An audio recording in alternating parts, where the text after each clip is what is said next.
Like, what are the elements that are piece of the classification, as opposed to just a broad description? So You didn't get a chance to, you read the wrong paper, right, David? I did. Here's an idea. So they have some slides for the paper. Does anybody want to share screen and maybe walk us through the slides? So I read it right after I posted it, and I've already forgotten most of it. Somebody who had just read it fresh in their head, maybe. Sure. Yeah. And I can do this though. Rose or Payan, do you want to share, or do you want me to share? You can go ahead. All right. But these are pretty detailed slides. Hopefully we can understand. Okay. And this is also, I guess I want to mention, this is a 2016 paper. So if you wanted to do it today, you probably would be using transformers and not LSTMs to do the NLP part. And the covenant architecture would probably be slightly different as well. Yeah. Probably. But actually, maybe, like, would you use transformers? Like, I mean, transformers are typically perform better than sequence models for, like, LSTMs for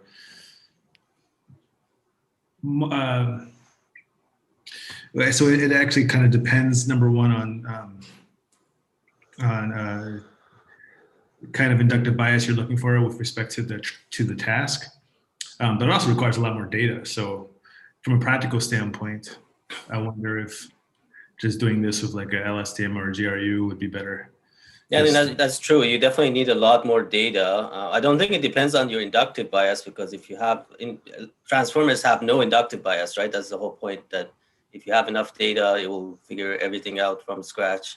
But you're right that maybe you need a huge data set, and it's probably going to be hard to label a huge data set for this task. They have less inductive bias. It's impossible to have zero inductive bias, but sure. But now there has been some papers showing that they actually perform worse than LSTMs on certain kinds of linguistic tasks. But these are papers basically trying to show like what the costs are of removing the inductive biases that LSTM and GRUs have, which tends to emphasize recurrency and proximity of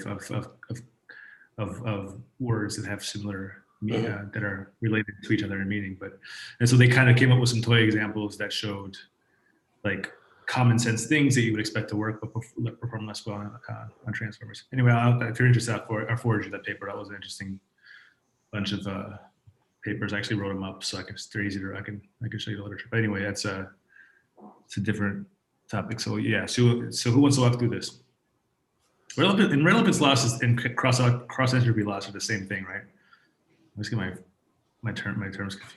What was the first one you said? Relevance loss and cross entropy loss, they're the same, right? Are they? Let me just find the paper. People always call things different names, so I get confused. Right.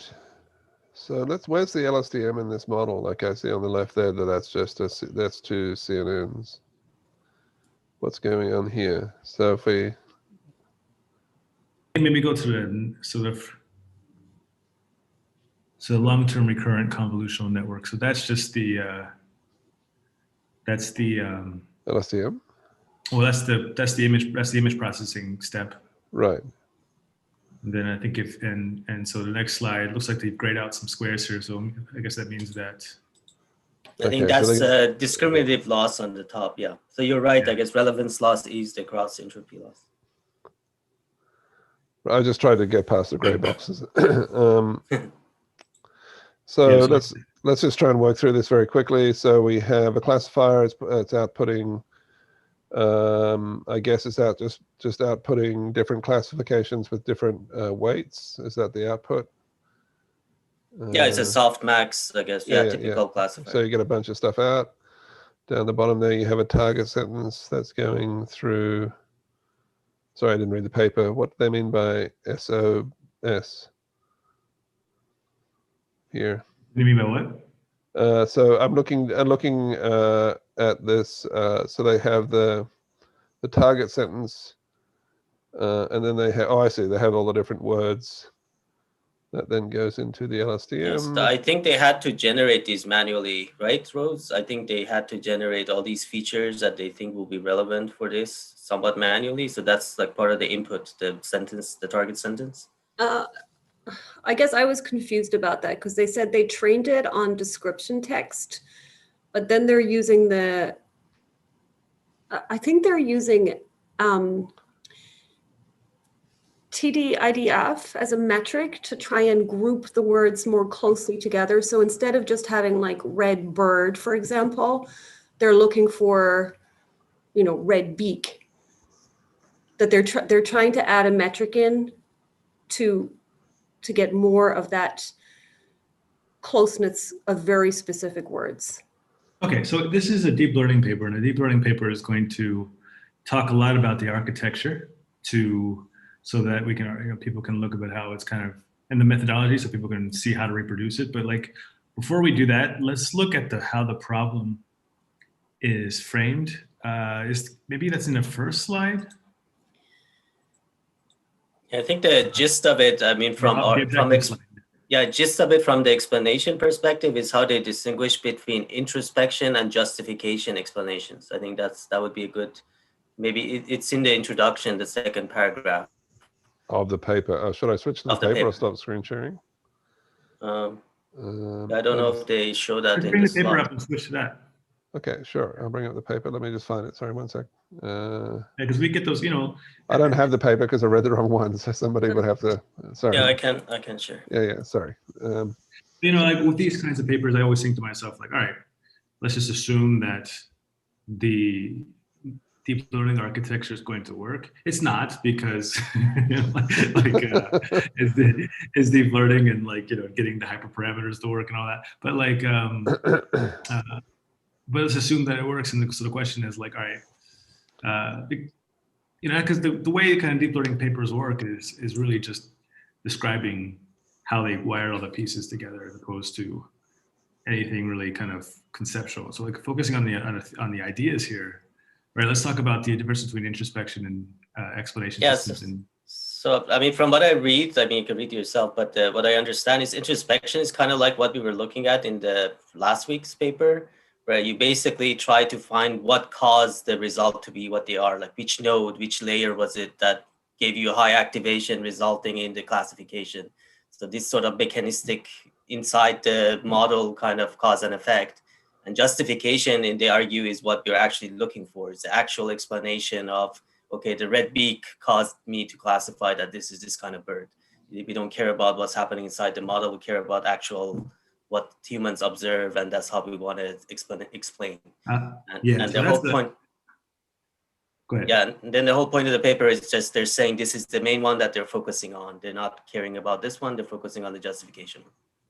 And I think that's that's a really cool insight from the paper. Like, I guess I would call it, if I had to write that paper, I would call it like a syntactic explanation versus a semantic explanation, in the sense that like the introspection is saying like, here are the nodes that light up. And so we know that these nodes are responsible for the thing that came out on the other end. And like, so now, because the task is explainable machine learning, and that's how we explain it. We explain it in terms of the structure of the architecture.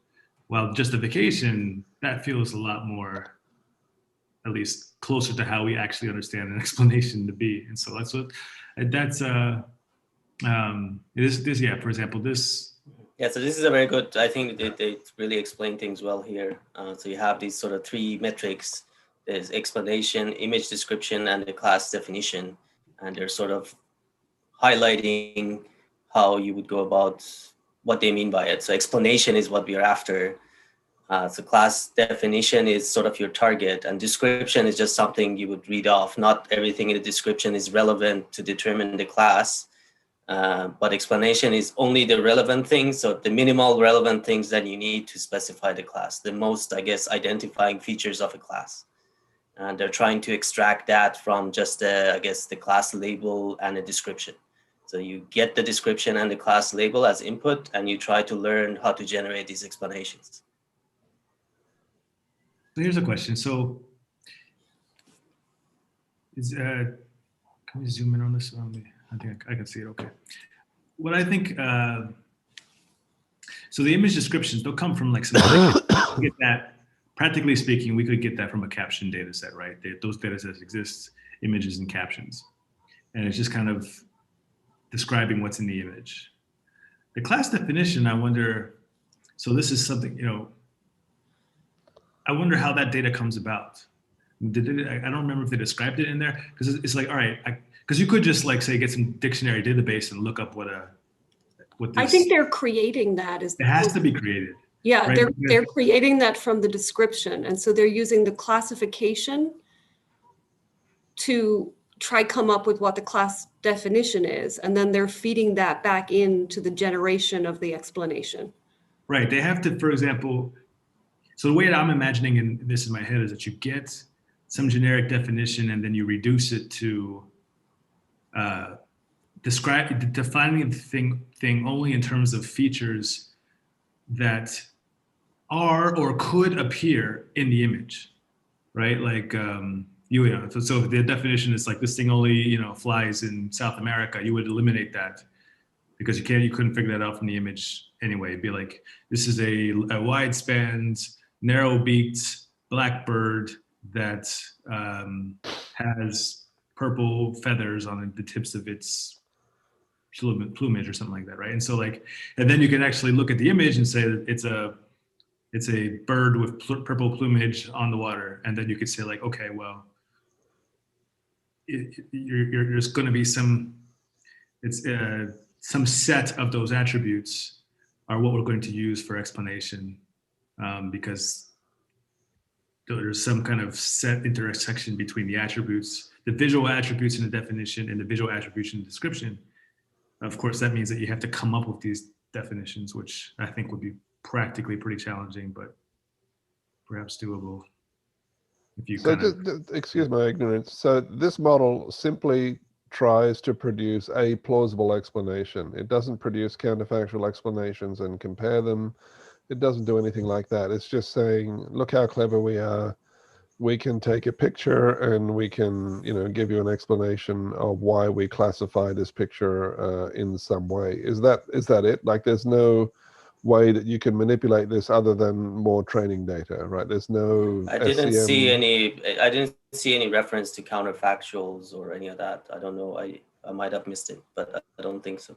No, I don't think it's there either. I think it's the fact that they're creating the class definition and then using that to create a better explanation. So they're trying to eliminate everything from the explanation that doesn't help discriminate the class.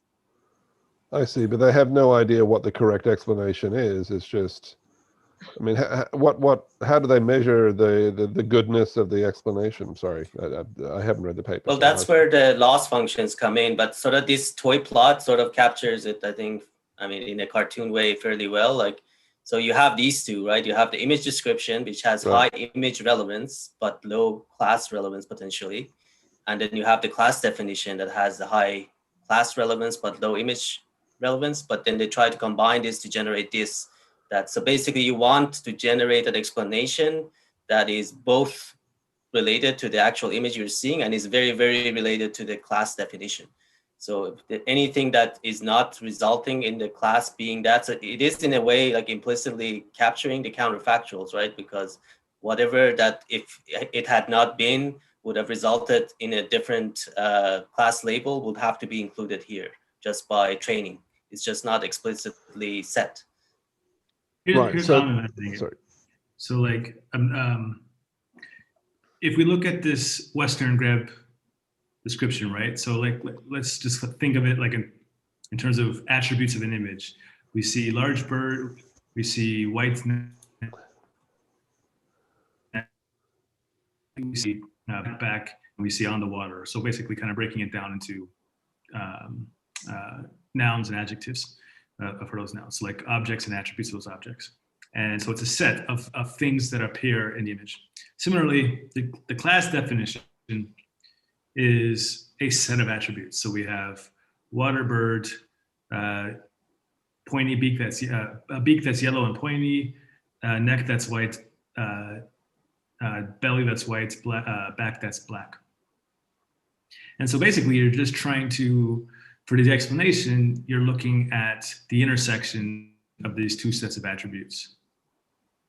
So you're basically trying to generate this so-called explanation by saying this is a Western grib because it has this subset of attributes that define the Western grib appearing in said image. And if there are elements in the, and so like if we look at the third example here, we see.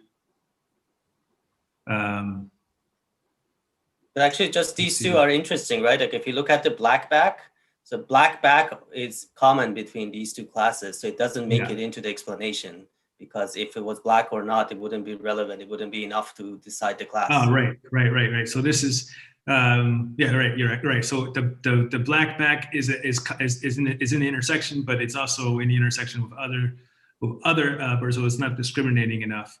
And then in the case of, we have something in the description that's not part of the definition, I think, white neck, black back. I think there was something about a purple thing. Maybe that was in the slides. Anyway, you know, and so like this is getting, when we kind of define these sets here, it looks a lot like actual causality, like the way it was defined in Halpern. We'll start looking like it. I'm sure if we dug into it, there'd be missing things. But yeah, like the inclusion of attributes that are discriminating. This actually gives you, I mean, I like it because it gives you a nice kind of discriminative machine learning understanding of explanations in terms of actual causality, right? Because you have all these causes in the DAG, and in actual causality, you're trying to figure out, like, okay, what actually caused, like, I know smoking causes cancer, but what, you know, did smoking cause Philip to die of cancer last May, right? And so, and so like, you're looking at this, basically, you can think of that as a discriminative machine learning problem on all of the candidate causes, and the causes themselves are the classes, and you're trying to assign, class labels, multiple class labels based on the kind of set theoretic approach of what is common across. So if we created the classes using a VAE, right? If we just went off language and just tried to create classifiers based on presence of features in images, would this still work, or are there implicit biases in this that talk about birds and birds having backs and wings and all this structure? I'm missing where the kind of ontological model of the world is, if any. I mean, could this go ahead? 8-sentence descriptions associated with each picture. So I have to have a word in my sentence that is a class label, basically.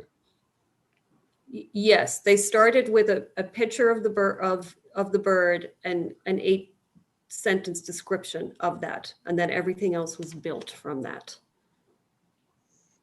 But is there an underlying language model that's pre-trained? Like, are they using BERT or something? Oh, I think there is a bunch of them. I don't know if any of them are good enough for what they did here. I mean, like, they all focus obviously on a specific data set, right? I don't know if you can generate it for just any image. Maybe you can now. That was my general question. Is this a general purpose thing, or are they handcrafting a data set to try and prove some theoretical, you know? This was done for birds. I don't think you could use this elsewhere. I mean, I think you can use the ideas of it elsewhere, but I don't think they've built a model that you can pick up and go use elsewhere. It's basically it's the loss function. The way they combine the loss function is what is the contribution. Right. So this would be one way to really try to push the limit. I don't know, you guys have probably seen DALL-E, right? The OpenAI thing that can generate images from text. It looks really amazing. You can just basically say whatever, like somebody said armchair in the shape of avocado, and it generates this. Yeah, no, I saw that on 2-minute papers. It's very good. So you can almost like generate a data set and then train it using this and see what happens. Because these look really good. Like I don't see, yeah, these look really amazing. So it's a huge transformer model again, obviously, it's an OpenAI thing. But I don't know if we can do it the other way around to show it a picture and get the text out of it. I'm sure they exist, but I don't know. I haven't seen anything as big as this. I know, but we couldn't take a whole bunch of pictures from the surface of Mars and train a classifier using VAE, just basically come up with arbitrary feature classifications which have strong signals in the data set and then essentially divine a causal language from the data, right? That's causal induction, and I don't think we have that here. Okay, that's fine. I was just curious where it comes from. I think that goes back to our, I guess, when we started, we were saying that it's useful to combine different modality of data, right? Because for humans, it would be very difficult too. If you just shown images all your life without any context or any language or any sound or anything else, you would not be able to do this either.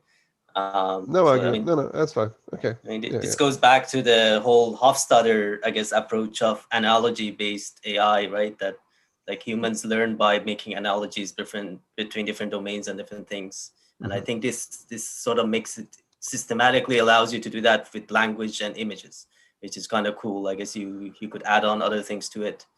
Right. Okay, that's fine. I just I just wanted to try and put it in perspective. Okay, got it. I will read the paper. Can you share the slides again? Whoever's sharing. Yeah, let me stop sharing. Oh, okay. You want to share the slides again? Sure. Do I still have them open? Let me just open it 1 sec. Yep, I got them. This one. Okay. Yeah. First thing, okay, can we look at that other example with the just to get the intuition, the bronze cowbird. Okay, so we talked about above. It talks about introspection versus justification. This is a Western grip because filter 2 has high activation rate, and then this is Western grip because it has red eyes. So that's a good argument. And then, so I want to just make sure we understood this example here. So what do you think definition, description, explanation, label, explanation, explanation means? Discrimination, maybe? So this bird is black and blue on its wings. So that's maybe the definition from the, if I had my little bird book, my dad has a bird book, he watches birds. If I had one of his books and I looked it up and it say, it's black and blue on its wings. That's why birds are a good example actually, because if you get one of those little tiny books that birders use, you see they're just defined exactly in terms of their visible features, right? So black and blue on its wings and has a long pointy beak. And so in the image, we don't see any blue, so that blue is red. Description, this is what we see. Okay, this is what the image, this is what we see in the image. Like we see a bird that's nearly all black with a short pointy bill. Explanation label. The bird is nearly all black with bright orange eyes. That I don't understand. So the green is what they get correct. The yellow is like what's nearly correct. So this should be bright red eyes as opposed to bright orange eyes. And then the red is just completely wrong. I see. The explanation. Does it mean that it's completely wrong or it's not present in the image? Because in the definition, what does wrong mean? yeah, but definition, presumably somebody has looked at the bird and to come up with that with blue on its wings. It's just you can't see the blue here in this particular picture. I'm guessing that the blue has to be a fact. I guess that's what I don't understand is like, what is a fact? Is it a fact because like we can't really see blue on the wing, right? You just see that description under some other labeled photograph.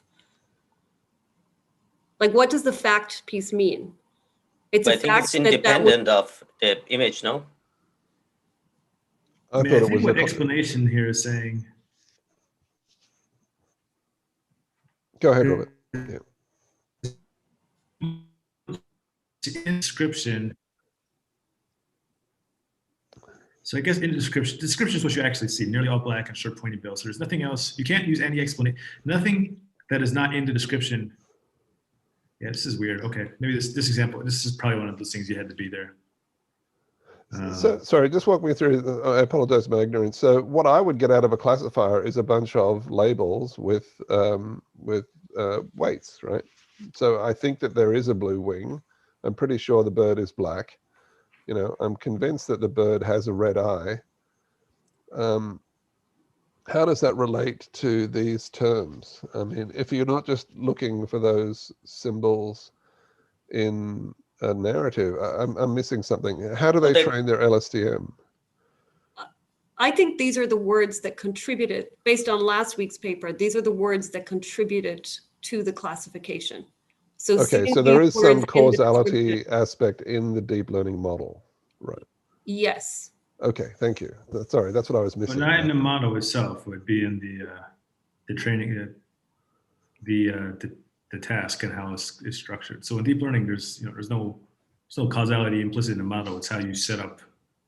It's how you choose the data and the labels, and then how you set up the loss function. I mean, I did this poorly when I was building my basketball tracking app, and I could determine different things in the world, but I had handcrafted heuristics. I didn't have a language model. And so I said, if the person is in the foreground and they're taller than this and that and the other, then they are the main player. And if the ball is moving in this direction, then it's a ball and blah, blah, blah. But I had to handcraft all of that. Like those were just completely BS. I would just get outputs from the classifier over time, and I would just essentially in handwritten code morph those into meaning. I'm just not getting where the meaning's coming from. Maybe I'm just missing something obvious here. I mean, so we have these models that take an image and generate captions. Okay. So we're just adapting the architecture so that the captions that are coming out sound more like explanations. So there's a huge database of visual descriptions and pictures, basically. Exactly. And so we're are the pictures? Sorry, go ahead. And so we're modifying that architecture so that with these definitions, so that the visual descriptions that we generate from the model sound more like explanations, because so instead of saying like this is a blackbird that's with a pointy beak, we're saying like this is a western, or this is a brown cowbird because it has a pointy beak and because it has a pointy beak and it's all black. But the implicit but not assumption because is, it would not say because it's a pointy beak and all black and has blue on its wings, because you can't see the blue on its wings in the picture, even though that's part of the definition. Totally fine, but there's an implicit assumption there that this model has knowledge of N birds, and if there was some other bird that wasn't part of the model, it would completely get it wrong because it doesn't know what that is, and so it'll misrepresent it. Is that right? Rose is nodding her head. Okay, that's fine. That's my understanding. You're basically creating the class description using the language model. Okay. I mean, that's a common problem with all classifiers, right? The probabilities, softmax probabilities normalize. So if you have something that doesn't fall into any other classes, you're going to get randomly some garbage that you don't want. I know that one well. Yeah. If you look at I found it useful to look at the metrics that they were using. It helped me. I still don't fully understand what they're doing, but I found that helpful to try and get some grasp of what they were doing. Okay, I'm just going to see if we can find something that might help us here. So, is this interesting? So, what's this? Image relevance. So, a meteor is a data set or a model? Meteor is a metric. Oh, it's a metric. Okay. So all of these along the top are metrics, and the last column, they had two experts look at it and say, yeah, that is a discriminatory feature, or it's not. Okay. These are all developed by different people. They just used it. The metrics? Yeah. Yes. And I think what they did was combine these metrics in a new way to try and come up with a final answer, or a final generation of text. So I think they create the classifier first, and the classifier determines what elements you're looking for in that particular bird. And then you're trying to find ways to combine those discriminatory features in the text you generate. Are you just pushing symbols into a language model and it's spitting out legible text, or are you constructing the text algorithmically?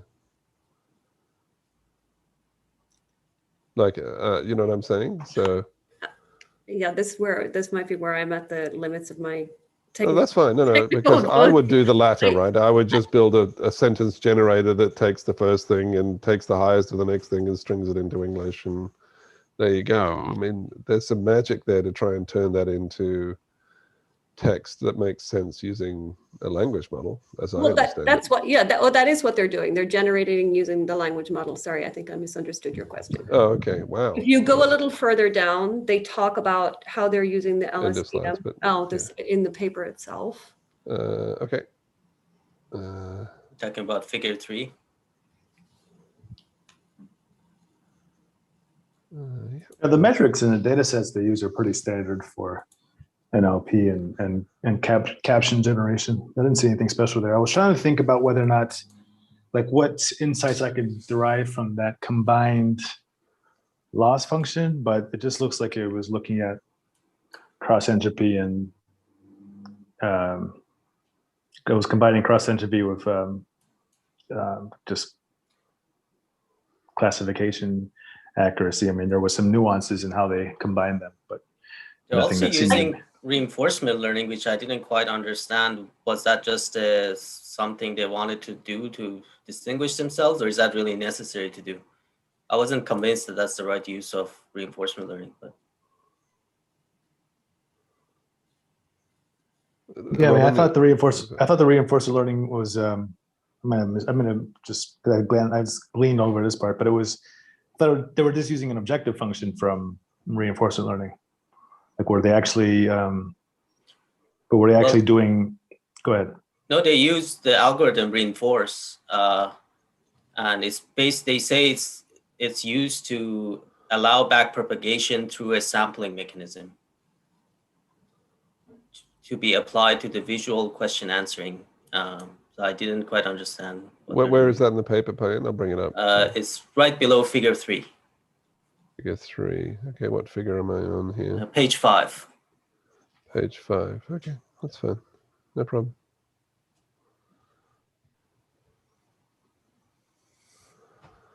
Okay, reinforcement learning. Vision models which incorporate algorithms from reinforcement learning, specifically how to backpropagate through sampling mechanisms, have recently been applied, blah, blah, blah. Okay, sure. I guess they get into it later, the theory of it, but I didn't make it that far. But that's why when I saw that, I'm just like, okay, they have a sampling based, like they need to get some kind of expectation of, I think it was the expectation of a reward function or some kind of expected loss, and they wanted to use Monte Carlo as approximation and using a sampling procedure, but that would make it hard to do back propagation. So they use this technique that allows you to back propagate through. Yeah, but that's kind of a bit of overselling it, right? So all you're saying is that the expectation of a bunch of discrete things is the average of those discrete things and then taking the expectation. Basically, that's what it says. So it's on page 7. So the whole reinforced algorithm is just making an assumption about if you sample, you can average and use that average to do the expectation. Yeah, so that's why. Yeah, I thought that was like if you think they're overselling it, because yeah, that to me just seems like, okay, great. That wasn't a contribution. It was just like, here's a thing that we did. Yeah. I mean, I wouldn't even call this, like, I don't know why if you even need to call it reinforcement learning or reinforce. Like that equation is just pretty straightforward and it's just from math, right? All right, so a little bit of smoke and mirrors. That's cool. Or, yeah, gradient of the expectation is the expectation of the gradient. So you can sum up the whole thing in one sentence. Right, yeah, so a bit of, so kind of calling it reinforcement learning was a bit kind of stretch. Yeah. but I get it. I was a PhD student once, and you figure out you got some problem that you're working on for like a month or 2 months or 3 months, and then you find some algorithm that fixes it, and you want to talk about how awesome it is because because it's a problem you solved. So yeah, sure, that's cool. Can I ask the dumbest question? What's it for? Like, is this actually useful? I mean, what's the rub here? I think in general it would be super useful, right? Like you have a classifier, it tells you this is this kind of a bird, and then you can ask it, why do you think this is this kind of a bird? And it gives you the key features of the bird that made the classifier choose it. So even if it gets it wrong, then you would know why it chose the wrong one. So maybe it has some features that are similar to the right class, but maybe it's missing the blue Right. thing on the feather that is essential to make the correct classification. So I think it's super useful if you could do it in general.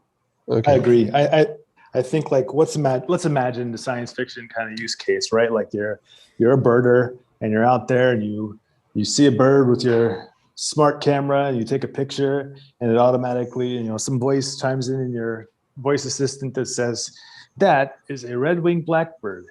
And you say, well, how do you know? And it says, it doesn't say, because my neurons at hidden layer 3 were more pronounced on Right. Okay. It says because although you can't see the red wing, it has the distinctive tail plumage and wingspan, right? Right. And So if you this paper I did. So I was going to say medical images, right? That's a huge issue of being able to determine why a decision was made. And so if it can point to a particular region that it's looking at to help. Absolutely. Yeah. That's a very good example. So we know that despite how good image classification has gotten, clinicians are reticent to use it in clinical settings because they don't know what it's doing. They don't, when it's wrong, they don't know why it's wrong. And so if you can say if it can not only just give you a prediction of based on the symptoms or based on the image, kind of classify as having what kind of problem, or if it's cancer, or if it's just a benign thing that's not doing anything, and being able to give, I think that's cancer because I don't know what do people look like for, because the density of that area is indicative of what happens when there's a buildup of so and so. I don't know, but I think it's also really interesting in terms of labeling. Like we see a lot of stuff right now where people are hiring other people to go label, and how do you know that it's not a bunch of inexperienced some people who are not seeing the one thing that's really, really important? And so if we have a group of people seeing something that the majority are missing, because, for example, the group of people who see it are really, really experienced, and they say, oh, I'm looking at this little tiny thing over here, then to show it to the others and be like, did you even look at this? It gives us a way to enhance the way we label.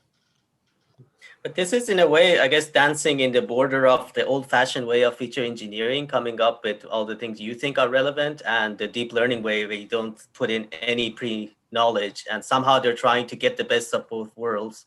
But I'm guessing, in a medical images, you probably want, I guess, more of. I mean, it's probably going to be hard to come up with an ontology similar to the birds, because this is almost like a saliency map on steroids, right? But where the ontology is also part of the model. So if you miss something, like a blue something in a feather, Yes. if you miss it, you're going to get a lot of things wrong here, and you wouldn't know why, and your explanations are all going to be wrong. So I don't know if you want to do that. Sorry. I don't think it's using ontology in the way we think about it as being rules-based. It's learning that from exposure, right? I think that's the point of what's different about this. But you need to have the words, right? If you miss one of the words, then you get wrong things, right? But I mean, that's how people teach right now, right? They would say, look at this area here, right? It might not, Well, I And mean, the if point is not to do as well as people, right? The point is to do better. I guess that's why these deep learning models are doing Right. better, because they can catch things that no human can see in the image and still be right.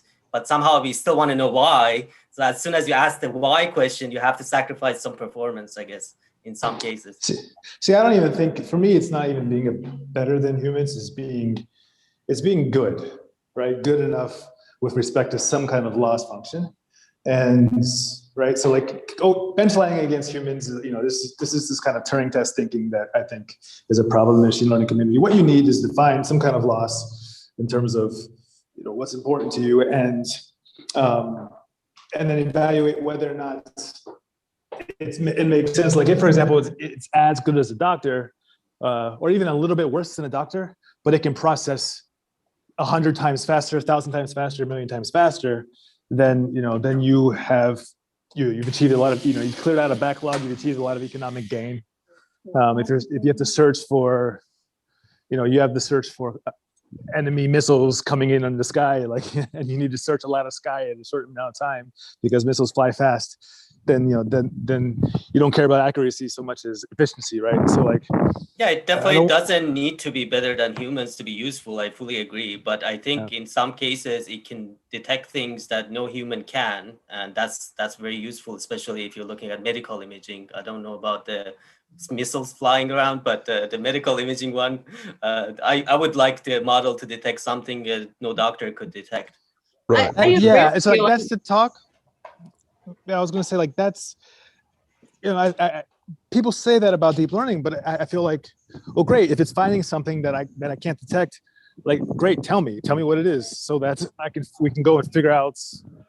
I mean, if there's this idea that it's seeing some kind of it's three-dimensional chess type of thinking, it's seeing some kind of high-level pattern that is indicative of something that's the human mind can't fathom. That to me seems fanciful. If it's finding something, if it's seeing some kind of high correlation, highly nuanced, high-dimensional correlation that humans haven't figured out how to spot yet, fine, tell us how to spot it, and then we'll figure out what the actual causal mechanism behind it is, and then we'll actually be able to better treat medicine. Otherwise, it just feels like magic. Right, and if it's looking at something at the background, for example, you want to know that. No, I totally agree, but I'm just saying in the cases where it's so complicated that we don't know yet how to generate explanation, I'd rather have a very accurate model that's proven to be accurate than me wanting to know exactly why. That's fine if I don't know yet. I mean, obviously there is a causal mechanism behind it, and maybe with time we'll discover it. But in general, if you give a model billions of data points and it finds all these correlations that human brain can't handle, and it gives accurate results, I don't see, I mean, it's a different question whether you want to trust it fully and without explanation go with the whatever dangerous surgery or not. That's a different question. But I mean, it's kind of neat. I don't see this as magical that you can find this correlation with massive data sets that you just don't have a theory for. Yeah, it makes sense. I mean, I guess, again, it goes with the loss function, right? If it's predicting something that a doctor can't spot and it's telling the doctor to cut me open, that's one thing. If it's predicting something a doctor can't spot and is put him on statins just to be sure, and statins, I know Rose is going to say something, but not going to say. But statins, the statins are kind of used a lot, and they're benign, and so there's I mean, they're not benign rather, but there's minimal side effects from them. So at least according to doctors that I've talked to, but the idea being that all right, well, better safe than sorry. Well, one side effect is that it costs money, but yeah. Right. Right, Rose, or is there something is there some kind of you're muted, I think. That I'm... I have never researched statins. I don't know. Okay. I guess I thought it was getting dangerously close to the hormone problem that you were talking about. Right. When you're making state changes that you don't understand, right? I think you should just consider that and why you're doing it. And if you're doing it because the sky was blue behind you, it would be nice to know that, right? That's basically what it comes down to. Is why are you being asked to do that thing? What if the sky is blue behind you, but it's reflecting off funny as having like the pixels around your skin are like slightly off color because you're maybe emitting some kind of Your aura. your aura. Yes. Well, actually, I want to go back to that point you made earlier, Rose, about labeling. Like, that's an interesting use case. I was hoping we could brainstorm more about that because we, you know, is it called Figure Eight? They always change their name, but there's a company that you pay to like label data, and like if you could, you know, if you imagine that you had some kind of mechanical Turk system, and you had gig workers who were seeing, you know, that had to generate captions for images, and I was wondering if like this technology could make it more efficient somehow, like maybe prioritize them based on the coherence of the explanation. That's, you know, so we have, you know, people are giving descriptions, or maybe there's a description generator, and then you kind of prioritize, maybe you prioritize the images and their generated descriptions, and then have humans go in and edit them, but maybe you use this explanation idea to prioritize them somehow. I think that defeats the whole purpose. Like, I don't think you would want to do that because we've been through work with all these labeling companies, and they label stuff, they give us samples, we say, oh, you did this wrong, and then you do a bunch of iterations, eventually they'll learn. But humans are very good at like looking, so we were labeling boats, for example, in like satellite images. So humans are very good at learning, okay, this is the kind of boat you want me to label this, and they keep doing it. But if you start specifying what are the features that go into that, I feel like if you already know the features, you have solved the problem. You don't need to run the classifier. You just hard code in all the features and you get the answer. This is something that, I mean, all these explanations are basically compressing the information down to things, which means loss of some potentially relevant information. It's good But from the label creator has huge power in that situation, and you want to be able to assess the labeler in some way. Like, what are they using to make the decision? So like even in this situation, you're using a classifier that is it's pre-labeled, right? So it's discovering something that somebody has decided, right? And it's trying to come to the conclusion of what is that thing that somebody has decided. And so like when you're talking about boats or something, no big deal. But if you're talking about labeling cancer or x-rays or MRIs or EEGs or something like that, and the people who do the labeling a lot of the time maybe are med students as opposed to people who are experienced, you want to be able to capture the outliers who are actually getting it right. They've looked more deeply as opposed to somebody who's given and they're like, oh, I saw this thing in the middle, compared to somebody who gives an explanation of, I saw this thing in the middle, and then I looked at this other thing over here, and because of that other thing, I determined this is or it isn't. But couldn't I just use eye tracking and just track the movement of their pupils to decode the explanation that way, which is I spent most of my time looking at this, I completely missed that, blah, blah, blah, blah. I mean, I've done that stuff in the past, but all of this, doesn't that go against I'm not saying it's bad or good, but it goes against the whole spirit of deep learning. If you can do that, if you have that low level description of exactly why a doctor classifies something, the problem is solved. If you just want to code that in with that if else conditions, have thousands of those, and that's how people did it, right? The whole point of deep learning was that all you care about is this cancer or not, and you let the model figure out whether that's true or not. If you've trained the is it cancer or not with the wrong people, then we're going to replicate the same mistakes that people make in the deep learning models. Nope, that's true. So there should be an independent their priors. Yeah, exactly. Yeah, but there is presumably an independent measure of whether this was cancer or not. Maybe they do the surgery, they find out. If you don't have that, your data is junk. Actually, a lot of the time you don't have. I would say most of the time you don't have that. You basically have expert opinion that this was the case. And so to your point earlier about being able to discover other things, I think there's huge value in that. But in order to get people to even accept that there are other things out there, we need to be able to explain that, well, this is what I was looking at. Let me put my cards on the table. I'll put my cards on the table. Like, I don't want to speak for anybody else because I don't know if everybody agrees with me, but like, that's use case that Payam argues for about deep learning, kind of being able to detect things that humans can't, and thus achieve, for example, higher accuracy in like a medical setting. I have zero buy-in into that argument. Like, for me, deep learning is purely a way of mapping like rich media to domain-specific concepts. And if it's finding if it's learning things, and while I believe it can learn things that humans haven't conceptualized yet, there's no way of there is no way of knowing when it's doing that and when it's just finding spurious junk. And if I have no way of, well, you do have a way, right? You have a test data set, you run it on, you have independent information, whether that's true or not, and you can evaluate it very accurately, whether that's working or it's not. It's a very objective way of forget about what you think you know. Like if your model is giving you 100% accuracy or 99% accuracy in cancer detection, wouldn't you agree that that's doing something that maybe people couldn't do? Not with cross-validation. I think cross-validation is insufficient to that task. But this is an interesting, I like the flavors. Like, so if not cross-validation, if not holdout data, then what?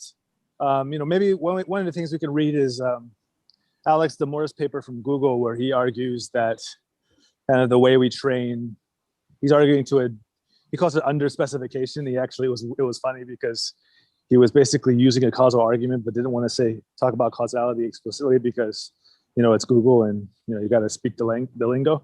But he wrote it and Pearl criticized him because he thought it was like some wayward machine learning person, like not understanding causality when it was the opposite. But yeah, he makes, the argument is that with the standard loss functions and procedures and using only holdout data as your way of kind of making sure that you're not just doing, you haven't captured a lot of spurious correlation and overfitted it, that is insufficient to have models generalize. And he makes a very compelling argument. We should read that. But what do you mean by generalize, though? I mean, I think your idea of, the generalization doesn't have to be the full meaning of generalization before it can be useful. I mean, in other words, to be used reliably outside of the training and test data. Yeah, but why would you want that? You care about that part of data. I mean, that's nice, but we don't. That's a different philosophical question. Whether you want to generalize, you can argue humans can't do that well either. In the no, I don't mean generalized to like everything. I mean generalized like I train it on, a million MRI images, and now I wanted to work on new images. So that's like test data, and it works presumably very well there. Why is there a problem? Yeah, so the paper articulates it very well. I mean, it has to do with like how, so in the paper they give a bunch of use cases where if you have different initial conditions for the training algorithm, you get drastically different results and on different holdout sets from the same overall data set. We should read the paper. It's been a while. I don't want to say things that are there that might not be there. Can you share the link? I haven't seen that thing. Yeah, I'll find it and message it to you. We can put it on a list. It's actually, I guess, it's very germane to all of this. Because the way I don't say that to be like a deep learning skeptic. I don't like the whole. Like I feel sometimes like if you say that, I don't. Like I believe that what you're saying is true. I just don't know when to separate truth. I don't know how to separate truths from fiction, and I don't think cross-validation is enough to do it. And although I'm willing to be convinced otherwise, what I am enthusiastic about is papers like this, which show, there's no Perl example that's going to show how to generate a natural language explanation, right? Like you need a deep language model, and you need a deep learning network trained on an image in order to get anywhere close to that. And so now the question becomes like, all right, well, we know we can do this if we, in particular, and also the loss functions here they didn't invent some new fancy loss function. Those loss functions are boring. And so the real interesting thing here is the the way the task was constructed. And yeah, so like the training procedure is normal. And so like, and so then now the question becomes like, great, if we, rather than having to go through this arduous process of like hand sculpting all of these special kinds of training explanations, which kind of sucks, right? Like that's a lot of work. Can we bring that work into the model structure itself and figure out, like, without actually having to go and curate all of these explanation versions of the caption descriptions, we can actually get it to work. Like that's the way I think about these problems. Like it's great to have, what deep learning does is proves you can brute force it, right? It proves it can be done. And so the question now becomes, all right, great, how can we make it work with less curation of training data so we can get it to work on things that are not just birds? Yeah, I mean, I would go a different direction. So to me, there's a fundamental distinction here that Payan's talking about exploration. And I think that when we generate these verbal descriptions, we're not talking about exploration, we're talking about exploitation, right? Like, why did you do this? As opposed to, is there something really unusual in this image? And if we're just trying to find features in images that are essentially novel using VAEs and other very clever techniques, I think we don't need to convert it into language. I think we can just put a saliency map over the top of the image and, you know, make the bit that looks really weird shine bright, or to invert the image in some way to make the feature that the deep learning algorithm has found, which has a high correlation but doesn't have a verbal description, somehow salient to the humans so that they could, you know, say, wow, I didn't notice that correlation before, let me think about that. I think that trying to do that kind of exploration and then turn it into language is really not a useful thing to do. I think you're better off staying in one domain and trying to explicate that visually, or at least in some numerical form, rather than trying to translate it into English. That's a good point. That made me think, actually, the example they showed, like the name of the bird species, is a totally made up thing by us. So we can come up with explanation of why we made up this name for it. But if it was like a cancer, whether it's cancer or not, that's no longer made up. So there is an actual truth. In that case, maybe I think I agree with you that I don't think it's useful to add those explanations unless you want to verify the labeling process, make sure that that's correct. But in terms of the actual training of the model, I don't think that would be useful to put it in language based on what we know at the time. Which is not to say that we shouldn't invent new language, and having computers generate nonsense words and then construct sentences that make sense using the nonsense word would allow humans to learn something that would otherwise be non-intuitive. So I'm not suggesting that we just give up on language, but we, you know, let's know what we're doing, and if we're going to invent a word, let's make it obviously invented and something that the machine wants to bring into our vocabulary. That's fine. But trying to map it onto historical, so, you know, sociological and historical concepts is. Part of it could just be a matter of politics, right? I mean, people will trust the model better if it's in language. It tells you why it did something, even if it's not right. I mean, people tend to buy that more than just good. A number. It's not. That got us into a mess human, 4 years right? ago. So yeah. So I agree. Yeah. I will read the paper. It's very interesting. Unfortunately, I have to kind of roll on at this point. Oh, sorry, no, it's an hour and a half, right? We go until 11. Sorry, let's carry on. My bad. I misread the clock. Can we bring that back to the my bias thing for a second? Because it seems like a lot of the time, what's hard is trying to reframe the problem in terms that matches the way somebody else thinks about it. Right. And that's why the language piece of it is useful and important, is because it helps us describe it using terms that somebody who might be in a different discipline will understand. So you'd have to codify their language model. You'd have to codify their belief system. Right. But we can, right? That's becoming easier and easier with transfer learning on various data sets, right? To do that. No argument. But yeah, but there is a problem here in that it may be outside the posterior of their language model to describe the features that you're talking about, right? You're trying to explain triangles to a blind person. Right. It doesn't But work. we've sort of talked a lot about trying to find some amount of overlap between different models of the world. Right. And then once you have an overlap, just being able to adjust the frame of reference slightly and say, look at what I am seeing over here when I look at it this way. And Right. words can be really helpful to do that in a way that like images might not. Yes, and I think we're kind of veering off into sociology here.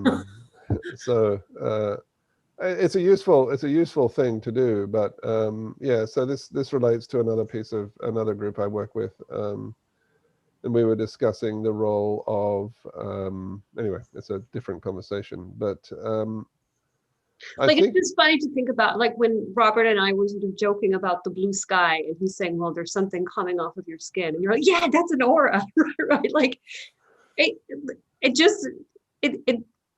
sometimes it can change direction, right? And being able to describe something that you're seeing in a frame of reference that works for somebody else. I guess that's a much more difficult problem to solve, right? I guess in these classification things, we are, I guess, at least implicitly assuming that there is a ground truth that everybody could agree on, and that's what we want to get to. And it's just a matter of how well we can do that. And when you're classifying birds, I think that's probably okay. Like nobody's going to come out and say, I don't think this is that kind of bird. Maybe they do sometimes, but there's low stakes. But yeah, I mean, that's a different level of problem to go to try to argue what label is the correct label to start. Then I think that falls outside of what deep learning or any AI can do, in my opinion. It's a matter of, I guess, politics and philosophy and other things. But until we can describe what the label led to within the model, we can't really have the discussion about whether or not the label was valid. Sure, but that goes back to that book that David recommended. I'm still enjoying The Enigma of Reason, right? Yeah. For yourself, you generate these things that you feel like that are causing you to label things one way or another, but it could all be crap, and you're just fooling yourself as well as others, right? Right. Yeah, pretty much. Yeah, actually, I was thinking about so Byron was saying, like, all right, so one of the benefits of deep learning is that it can detect patterns that correspond to some kind of causal mechanism. But we don't know what it is. We don't have words for it. We don't have a language for it. But it's important and therefore predictive. Therefore useful in terms of classification or diagnosis. And it actually makes me think. So in this paper, they have these. What do they call it? The introspection versus what? Justification, I think. Sure. So the justification has to happen within a pre-existing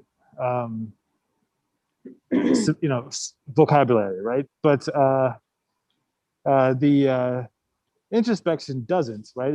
And so like there's some kind of combination of activations of nodes that's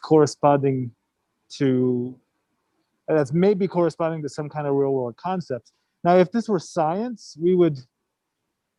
Well, let me give the analogy to causal discovery, right? Like, so we know that in like a causal relationship, it's going to induce independence and conditional independence, and so we can actually kind of find, based on conditional independence, we can find causal relationships from data without knowing the nature of those relationships. We just know that A causes B. We don't know how it causes B. We don't know the nature of the mechanism.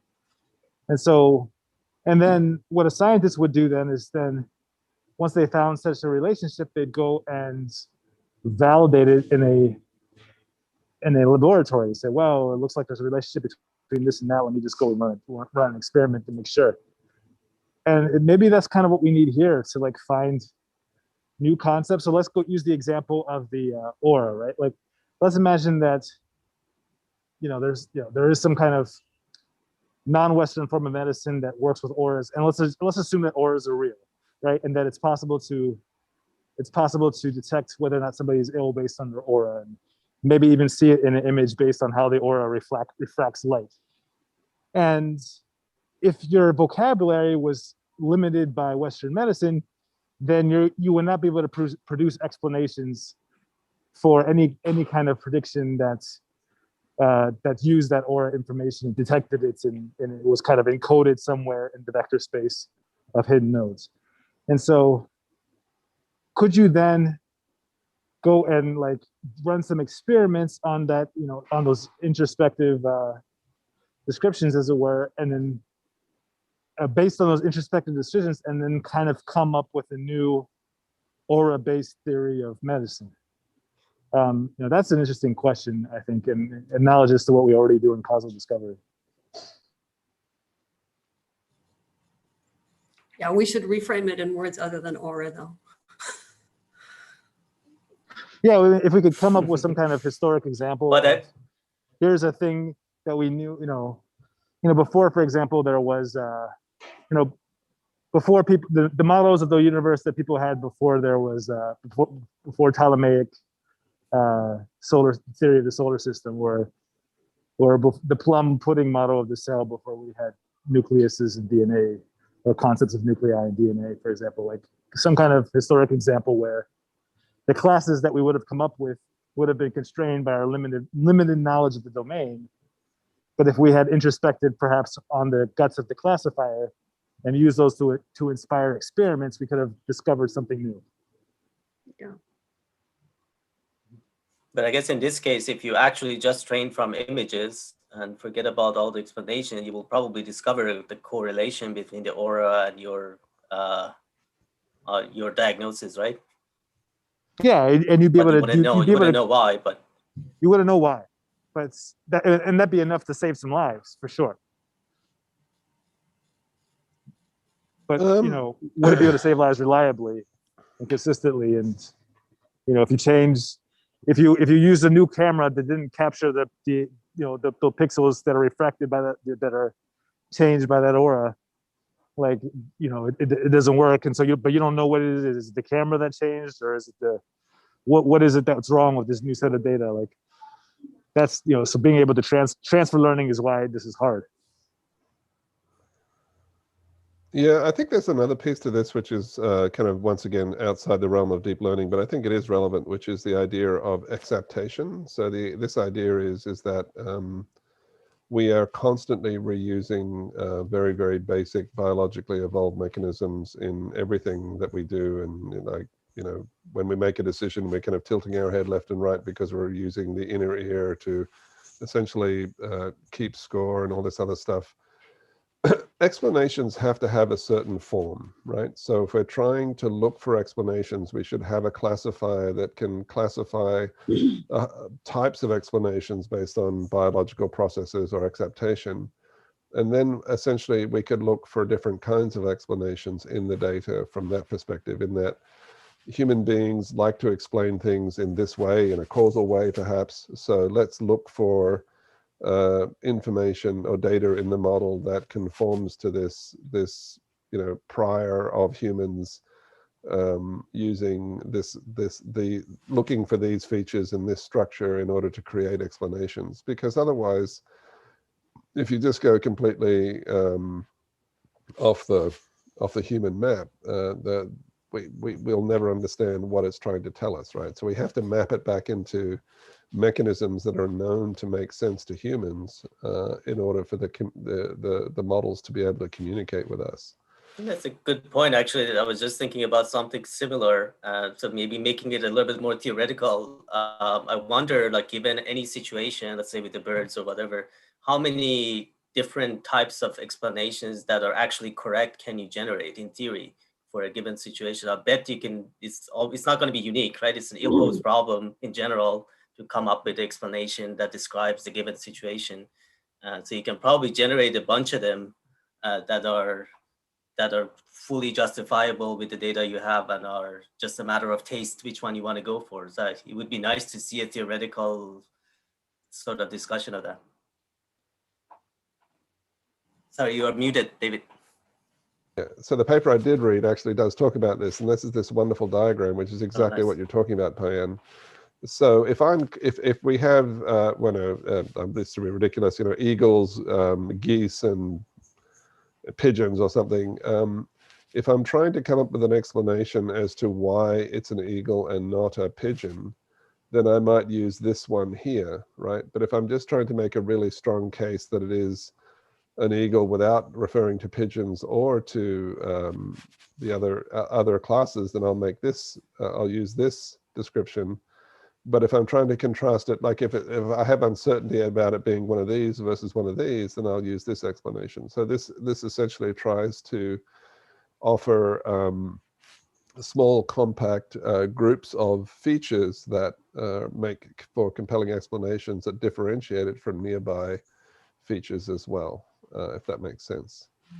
So I agree, yeah. So I think we have to kind of have a training model that actually defines what an explanation is, if you will, right? And we have to look for explanations in the data, if that makes sense. So yeah, I just thought that was a really useful insight from the other paper I read. So yeah, so I wonder if like the same paper we read, like the bird paper, is like how much language is actually adding? Couldn't you just have those as sort of nodes of beak, whatever color like of put a box feather, around and the all beak, put a that, and box around box? the eye. Yeah, so I mean, it's not kind of neat that you can generate sentences describing things, but it might be perfectly adequate to have a box of different description things that will make you realize why the model chose one bird over the other, right? I think that you could prove sociologically that one has more power than another. Like one has more explanatory power. Like we're more likely to believe it.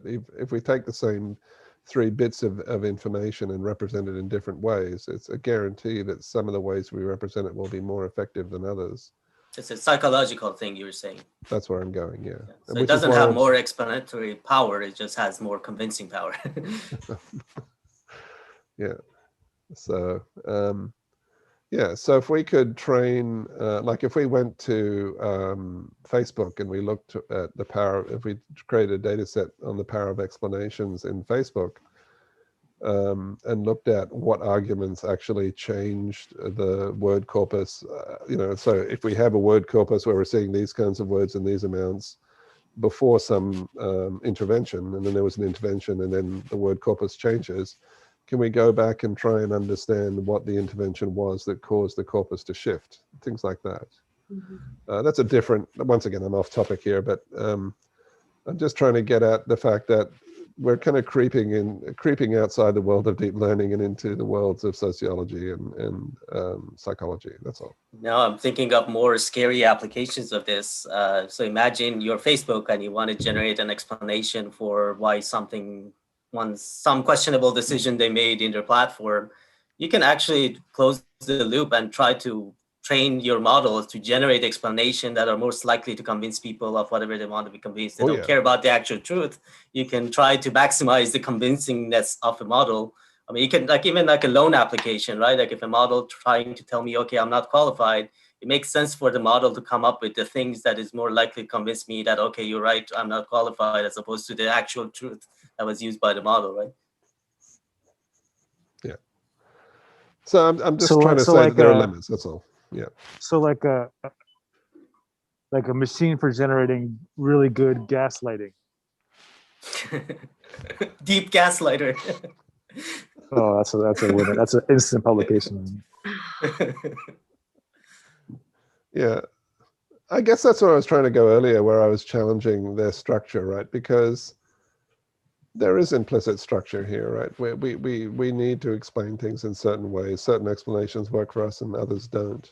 And I was just very curious as to how they were codifying that. And I guess that's essentially embedded in the language, that the model that they're using to generate the text. So I was looking for something that wasn't there, but I don't know. I gotta say, like all these papers, sorry, Robert, all these papers we've been reading are explanations instead of sort of helping me, I guess, understand how to, arm models with explanation, have made me realize how little we understand about our own understanding of explanations and all that. So it's kind of gone the other way around, like backfired. I think before people didn't have to worry about these things. They just assumed their intuitions are all correct and we have objective views on things and all that. But now you realize trying to put that into algorithms, that's like impossible. Like we don't even know how we are doing it. So how can you put it into machines? Yes. Robert? 1 second.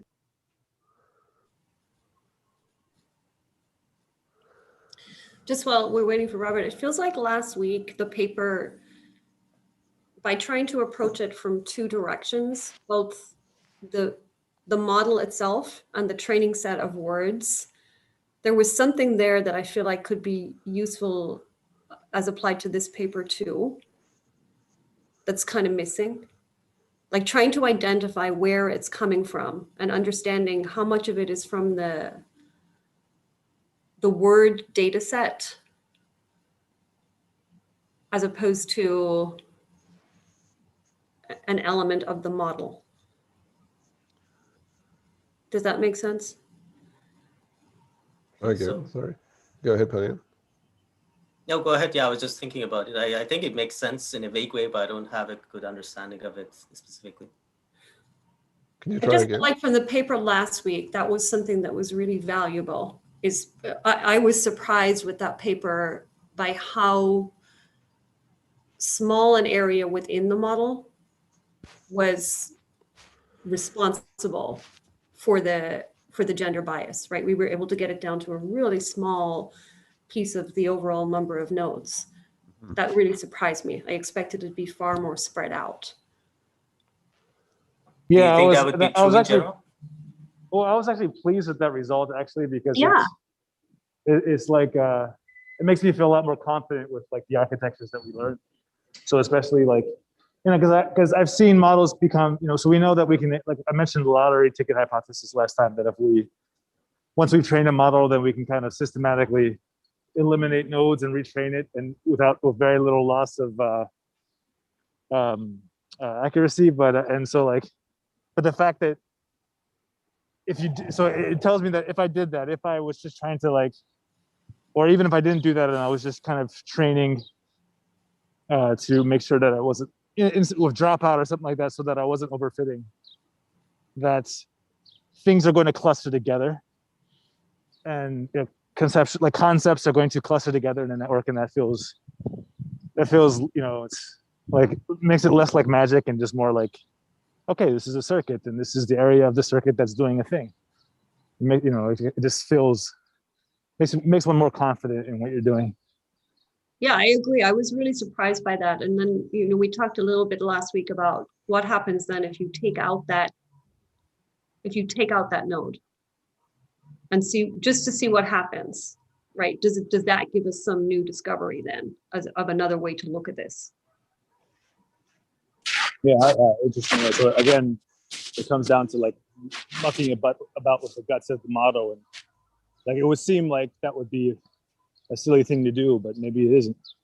I think just as an experiment, right? Like in terms of getting back to the explore versus exploit, so much of what we're doing with deep learning is exploit based on what people have told us the answer is. Whereas if we can knock out a core piece of that, then what does the model come up with instead? Yeah, I think that would be a cool like experiment to take that out, the bias part out, and then see what other things were affected as a result, and investigate that and see Yeah. which one of them we want to keep, which one of them we want to get rid of, or we can live without. Yeah, that would be. But is that true in general, that like a gender bias or any other bias is localized in a network? I wonder if that was just an accident of their model, or is that like a general thing that you can say? Yeah, I mean, it was yeah, exactly. How well does it generalize? Who knows? But it was an interesting finding. I mean, most deep learning findings are empirical findings, but interesting nonetheless. Actually, going back to a point that you made earlier about like, I think one of the outcomes that we of kind of going over this explanation literature is like, yeah, algorithmatizing this, you can't avoid like all kinds of hairy things from psychology and philosophy and, you know, even ethics and more and like and actually I think that was one of my takeaways too, like coming away from just like seeing the amount of philosophical discussion that was happening in the cog sci literature, yeah, it's just like, oh, okay, so this is not just like what's the right algorithm. Like there's yet more evidence that the models, the kind of mental models that we bring to bear on the problem affect the problem. I don't know if that's, I don't think that's particularly demoralizing, because it's more like mounting evidence against the kind of deep learning objectivism movement. But on the other hand, like it does feel like, oh, now there's just more work to do. The other interesting thing, going back to that, we were talking about like deep gaslighting. Yeah, it reminds me. There's this paper in there's a famous paper in proteomics. Was it proteomics or was no it was MRI. It was no, what's the one? Brain imaging. It was a brain imaging paper where, you know, so people were kind of doing all these brain images and then kind of finding these correlations and saying, you know, basically kind of correlating some kind of behavior or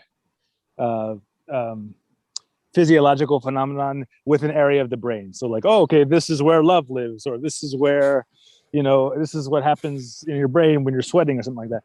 And like, you know, and so somebody just like took the same exact statistical methods that everybody was using and just imaged a fish. So, so they just took a dead fish and then just did the exact same kind of procedure and then showed like, you know, statistical correlation between parts of the fish and certain things. Like it was kind of tongue in cheek to show like, well, like all this stuff that you're doing and these conclusions you're making, like if you apply them to something that clearly has no causal relationship with the data, you're, you know, in a humorous way in that case, you get this, you also get, you know, P is less than 0.05 results. And, you know, that deep gaslighting could be something similar. Like, here's a, so for people who think like, like you can take deep NLP and like have it understand, right? Then you can show, you can probably construct like, you know, here's a deep gaslighting example would be a way of like, if this paper that we read were just like widely accepted and everybody was doing it, then you could show like, well, we can generate, you know, explanations for why reptiles are in charge of, you know, this thing and that thing. And like, you know, in other words, like that podcast yes, we listened to a while back. Yes. Right. Like the, what was it? Unity and like, you know, we could train that thing about how they parsed the Bayesian thing. Like there was like co-explanation and all that. Like that thing could be those could be part of the loss function. Like co-explanation, for example, could be a loss function, and then a part of the loss function, and just you find the explanation that overtrains for those features of an explanation, overemphasizes those features of an explanation in the loss function. Right. Yeah. No, I think that's bang on. Yeah, very good. Very good. So what are we reading next week? I guess maybe we should clarify now, Yeah, so we know. Let's send it now. So I updated dates on the website on the community page, community.lp.ai. I'm outside, so I don't have it in front of me, but like Okay. Oh, I see. Now I've actually read this paper. It's a good one. It's called Woulda, Coulda, Shoulda, Counterfactually Guided. Yeah, I think Robin suggested that. It's a good paper. Yeah, I read it too. Yeah, let's read that. If everybody's read it, then David, have you read it? Not yet, but I will. No, I'm totally up for reading. It's all good. Because a good companion paper, I think it's also on that list, maybe as a sub bullet, but is David Sontag's follow-up paper, which you know, there's a counterfactual equivalence class problem that he solves with that paper that the woulda, coulda, shoulda fails to solve. Yes, the second optional reading. Yeah. So basically, that woulda, coulda, shoulda paper tries to take it like a causal base and turn it into a structural causal model by just doing the reparameterization trick. And then, so Sontag shows that, well, that actually will not produce unique counterfactuals. Like different reparameterizations will produce different counterfactuals. And so he identifies a class of counterfactuals that have desirable properties, a class of reparameterizations that have desirable counterfactual properties. And then then has a actual kind of clinical example of like a sequential decision making for a sick patient. So that's actually an interesting follow-up read. But I mean, I don't know. Maybe we shouldn't load 2 papers, but we can talk about it if people have time. Sure, I'll read it and the other one, and we can go from there. That sounds great. Sounds good. Cool. Bye, everyone. See you guys next Weekend. week. All Thanks. right, You ciao, too. everyone. Bye.